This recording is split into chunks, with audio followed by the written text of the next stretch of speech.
Did you know the explorer who opened the spice trade to Europe did it partly by burning hundreds of people alive? Vasco da Gama is celebrated in every history textbook. First European to sail to India, hero of the age of exploration. But in 1502, on his second voyage, he did something those same textbooks almost never mention. He intercepted a ship called the Miri near the Indian coast. It was carrying around 400 Muslim pilgrims returning from Mecca. Men, women, children. Da Gama had them locked below deck. Then he ordered the ship set on fire.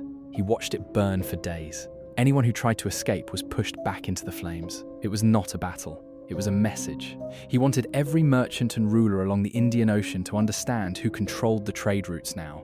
The global spice network that made Europe rich was not just built on brave sailors and clever maps. It was built on calculated terror.